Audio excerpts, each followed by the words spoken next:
안녕하세요. 지난 시간까지 우리는 시그마와 파이에 대해 알아보고 개차소거법에 대해 공부하였습니다. 그리고 개차소거법을 적용하기 위한 조건으로 연속함수인지 여부를 판단할 수 있는 방법에 대해서도 알아보았습니다. 그렇다면 시그마와 파이를 가장 잘 이용하기 위한 길은 바로 연속함수가 나와주는 것이라 하겠습니다. 그렇지만 시그마와 파이 뒤에 언제나 연속함수가 나오라는 법은 없겠지요? 화면에서와 같이 k라는 함수에 대해 1부터 10까지 시그마를 적용하는 경우를 살펴보겠습니다. 특별한 방법이 없다면 시그마의 정의에 따라 k의 1부터 10까지 대입하고 이를 전부 더해서 55라는 결과를 얻어야 할 것입니다.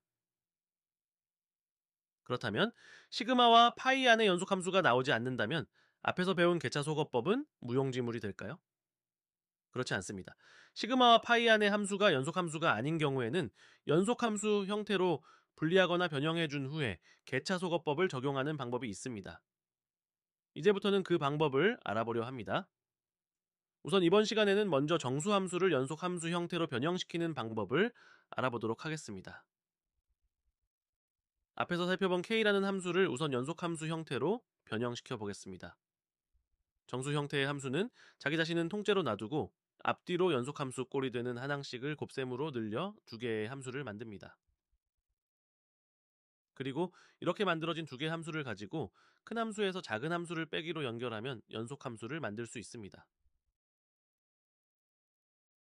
그렇다면 이렇게 만들어진 k 곱하기 k 플러스 1 빼기 k 마이너스 1 곱하기 k라는 함수와 원래 k라는 함수와는 어떤 관계일까요? 새로 만든 함수를 풀어서 계산해보면 2k라는 결과를 얻을 수 있습니다. 이를 반대로 말하면 결국 k는 새로 만든 연속함수에 2분의 1을 곱해주는 관계라는 것입니다. 그렇다면 여기서 정수 k를 변형시키면서 생기는 2분의 1이라는 분수가 만들어지는 원리, 특히 분모에 해당하는 이라는 숫자의 정체를 아는 것이 중요합니다.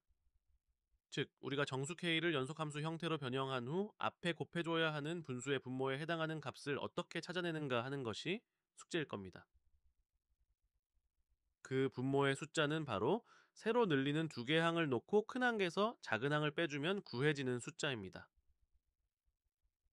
즉, 세로 늘린 두 개 항의 뺄셈, 즉 k 플러스 1 빼기 k 마이너스 1은 2가 되므로 바로 이것이 숫자 2의 정체인 것입니다. 이제 k를 변형시킨 상태에서 개차소거법을 적용하여 큰 것끼리 작은 것끼리 대입해보면 2분의 1 곱하기 n 곱하기 n 플러스 1이라는 결과를 바로 얻을 수 있습니다. 여기서 구한 최종 수식에서 n의 값에 10을 대입하면 아까 우리가 일일이 대입하여 구했던 55라는 숫자를 쉽게 구할 수 있음을 알 수 있습니다. 이번에는 연속함수의 곱으로 이루어진 형태의 정수함수에 대해 살펴보겠습니다. 화면에 보이는 k 곱하기 k 플러스 1 함수를 연속함수 형태로 변형해 보도록 하겠습니다. k와 k 플러스 1은 연속함수 관계가 성립하므로 이 함수는 연속함수의 곱으로 이루어졌음을 알 수 있습니다. 이미 눈치채셨겠지만 앞에서와 같은 원리를 적용하면 본래식은 그대로 놔두고 앞뒤로 한 항씩 추가하면 됩니다. 그러면 이렇게 두 개의 함수로 연결하면 연속함수 형태로 변형이 가능합니다. 앞에서 배운 대로 k 곱하기 k 플러스 1 곱하기 k 플러스 2와 k 마이너스 1 곱하기 k 곱하기 k 플러스 1은 서로 연속함수임을 알 수 있습니다. 이제 이렇게 만들어진 함수와 원래 함수와의 관계를 알아보겠습니다. 새로 만들어진 함수를 풀어서 계산해보면 3 곱하기 k 플러스 1이라는 결과를 얻을 수 있습니다. 즉, 새로 생긴 함수에 3분의 1을 곱하면 원래 함수와 동일해지는 결과를 얻게 되는 것입니다. 그리고 여기서 3의 정체는 새로 늘린 두 개항의 차이, 즉 k 플러스 2 빼기 k 마이너스 1을 하여 구해지는 결과임을 알 수 있습니다. 어차피 k는 뺄셈 과정에서 소거되기 때문에 상수항끼리 빼도 이 빼기 마이너스 1은 3이라는 동일한 결과를 얻을 수 있습니다. 이제 이렇게 k를 변형시킨 상태에서 개차소거법을 적용하여 큰 것끼리 작은 것끼리 대입하여 계산해보면 화면과 같이 3분의 1 곱하기 n 플러스 1 곱하기 n 플러스 2라는 결과를 얻게 됨을 알 수 있겠습니다. 이렇게 두 개 정도 해 보니까 뭔가 규칙 같은 것이 느껴지실 겁니다. 지금까지 우리가 해온 연산 과정을 정리하면 다음과 같습니다. 네. 첫째, 원래 자기 자신은 그대로 놔둡니다. 둘째, 연속 함수 규칙에 맞게 앞으로 하나 늘리고 뒤로 하나 줄이는 방식으로 앞뒤로 연속항을 추가해 주어 두 개의 함수로 분리하고 큰 함수 빼기 작은 함수 형태로 연결합니다. 셋째, 새로 만든 두 개의 항끼리 빼주고 그 결과값을 분모로 하는 분수식을 곱하여 줍니다. 위의 설명을 그림을 통해 그 원리를 표현하면 다음과 같습니다. 이 그림에서 분수식의 분모를 구할 때 큰항 빼기 작은항으로 계산하지 않고 바로 상수항끼리 빼기를 한 이유는 어차피 k는 소거되기 때문에 상수항끼리 빼도 결과는 같기 때문입니다. 이제 정수함수를 연속함수 형태로 분리해내는 방법을 일반화하면은 화면과 같이 표현할 수가 있게 됩니다. 이제 우리는 어떠한 정수함수라 하더라도 연속함수의 곱셈 형태로 구성된 경우에는 이를 다시 연속함수의 뺄셈 행태로 재구성하는 방법을 익히게 되었습니다. 물론 k 하나만으로 구성된 정수함수의 경우에도 동일한 방법으로 바꿀 수 있음을 보았습니다. 또한 k의 1차 함수가 연속된 경우에는 분해 후 개차소거법을 적용하는 과정을 생략하고 바로 시그마의 결과치를 화면과 같이 암산으로 구할 수 있게 됩니다. 이러한 암산법을 적용해보면 다음과 같은 결과를 바로 알 수 있게 됩니다. 그런데 이런 암산법이 나올 수 있는 이유는 앞서 설명한 분해 방법으로 연속 함수를 만들고 작은 함수에 작은 숫자를 대입했을 때 0이 나왔기 때문입니다. 따라서 k 값이 1부터 n까지가 아닌 경우에는 작은 함수 쪽에 작은 수를 넣었을 때 0이 되는지 재빠르게 암산으로 한번 점검해 볼 필요가 있습니다. 그렇다면 만일 k 곱하기 k 플러스 1에 k가 1부터 n까지가 아니라 1부터 n-1까지 시그마를 적용하면 어떻게 될까요? 그냥 위 암산식에다 n 대신 n-1을 대입하면 됩니다. 즉 3분의 1 곱하기 n-1 곱하기 n 곱하기 n 플러스 1이 됩니다. 원래 암산식도 큰 함수에 큰 수를 넣은 결과이므로 대입하는 큰 수를 n 대신 n-1로 바꿨다고 생각하면 쉽게 이해가 될 것입니다.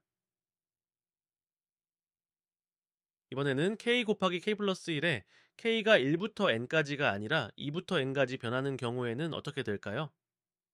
앞에서 배운 대로 만들어내는 작은 함수인 k-1 곱하기 k 플러스 1에다가 작은 수 1을 대입했을 때 0이 나오질 않습니다.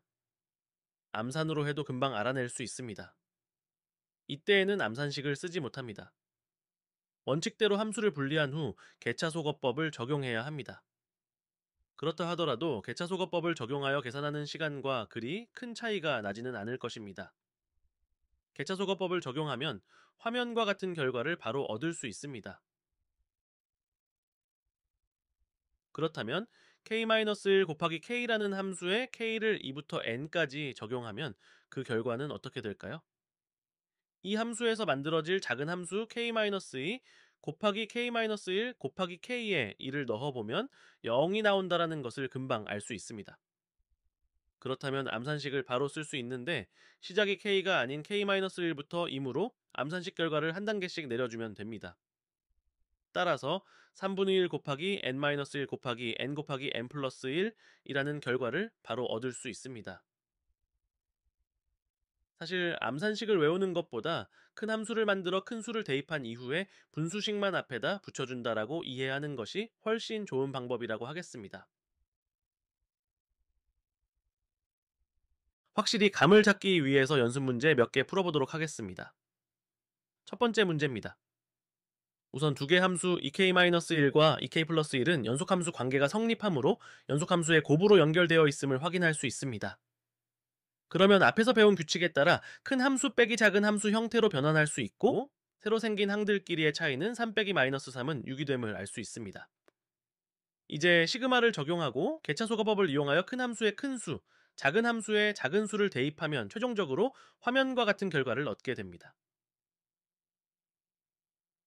두 번째 연습 문제를 풀어보도록 하겠습니다. 우선 3k-1과 3k+2는 연속함수 관계가 성립하므로 연속함수의 곱으로 연결되어 있음을 알 수 있습니다. 그러면 앞에 배운 대로 큰 함수 빼기 작은 함수 형태로 변형할 수 있고, 새로 생긴 항들 간의 차이를 구하면 5 빼기 마이너스 4는 9가 됩니다. 이제 시그마를 적용하고 개차소거법을 이용하면 화면과 같은 최종 결과를 얻을 수 있게 됩니다. 지금쯤이면 시그마를 적용하고 개차소거법을 대입한 결과가 머릿속에서 바로 이루어지고 있을 것이라 믿습니다. 마지막 연습 문제입니다. 네, 1번 문제는 변수가 k에서 m으로 변화하므로 앞에 배운 규칙을 순차적으로 2번 적용하면 되는 문제입니다. 어려워 보이지만 사실 간단한 문제라 하겠습니다. 이번 문제는 변수가 하나 더 늘어나면서 한 번 더 규칙을 적용하면 되는 문제입니다. 시그마를 적용할 때에는 변수가 무엇인지 주의해야 함을 다시 한번 각인시켜주는 문제라고 하겠습니다. 오늘은 정수함수를 연속함수 형태로 변형시키는 방법에 대해 알아보았습니다. 이렇게 연속함수로 변형시키는 방법을 터득하는 것은 후에 본격적인 수열 문제를 다룰 때 엄청난 무기가 됨을 깨닫게 되실 것입니다. 어려운 내용은 화면을 정지하고 직접 풀어보면서 반복 시청하시면 반드시 이해하게 되실 겁니다. 절대 어렵지 않습니다. 오늘은 장시간 고생 많으셨습니다.